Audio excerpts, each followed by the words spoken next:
Are you looking for the best settings to use when shooting on a green screen? Whether you're recording in a green screen in a controlled environment like this, or maybe you live stream and you need to key out your background in order for you to create content.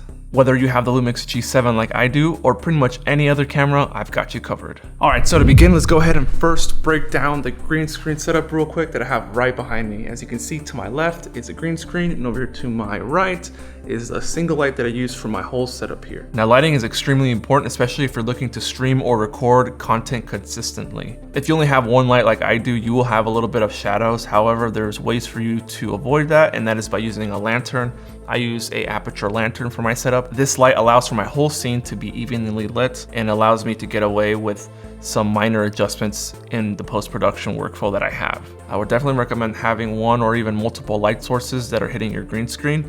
That way it eliminates these shadows that you see behind me. Now, these shadows are pretty hard to actually remove in post-production, which is why you want to make sure that your green screen is evenly lit. And now for the camera settings. Now, I'll be using my Lumix G7 in this example here, but if you have a mirrorless camera by Sony, Canon, or even a DSLR camera, and even an iPhone, as long as you're able to set your camera in manual mode, as well as be able to adjust the ISO and the shutter speed, you're good to go. Do not shoot in auto. Make sure you're able to adjust the white balance, the shutter speed, the ISO, as well as the color profile, but we'll get to that one in a second.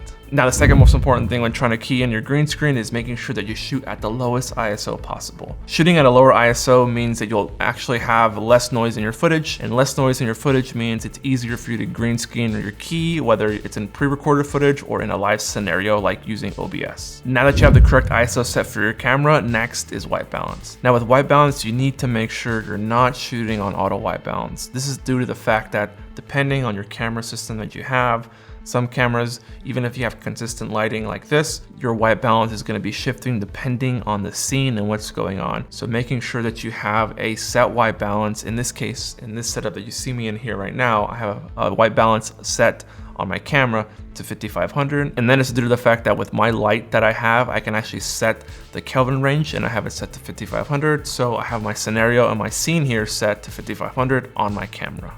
And now with your white balance set, we're able to move on to the aperture. Now, depending on the type of lens you have, you're going to be limited on how wide open you can have your aperture. It's important to have it as wide open as possible. Reason being is that this allows for any imperfection in your green screen to be removed because of that slight blur that it's in that green screen. So for example, right behind me, as you can see, there's actually a slight blur, and that's due to the fact that I have my focus set right here on my face.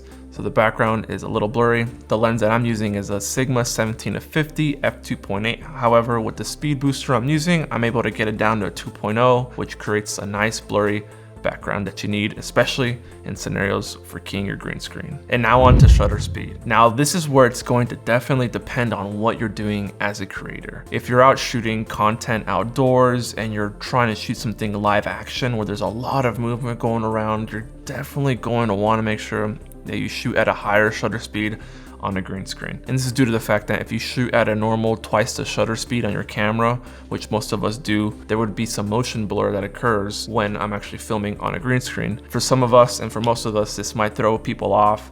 So it's better for us to shoot either at a 1/80 or in my case, 1/100. As you see me actually in this setup today, I'm shooting at a 1/100 on the shutter speed, which removes that unwanted motion blur that some people don't like seeing in their footage when they're shooting on a green screen. Just a little side note here, if you do end up shooting at a higher shutter speed, you're probably going to want to raise up the ISO. Just remember to keep it as low as possible. And finally, this is probably one of the most important things you need to understand, and that is color profiles. Color profiles are extremely important, especially in an environment like this where you're solely relying on the camera and its output in order for it to give you the best color possible. When it comes to shooting on a green screen, using a color profile that produces the most dynamic range for your footage is important. This is due to the fact that a lot of standard color profiles that come shipped with cameras don't do the best job in order for you to get the best green screen background for you to key in later, in either in post-production or if you're doing a live stream. So make sure you do your research on which specific color profile for your camera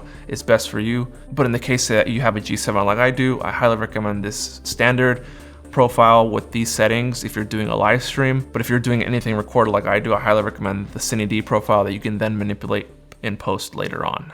Now, as you can see here, the final results, whether you're recording like I am here or live streaming to your audience using OBS, Having the best settings for your camera in order to get the best key will allow you to create the best content for your audience. Now, getting these settings right will definitely make the difference between good looking footage and a quality live stream. This channel is all about helping you and inspiring you to create content with whatever means necessary. If you're interested in learning more about camera gear and other accessories that can help you become a better content creator, have a look at these videos here.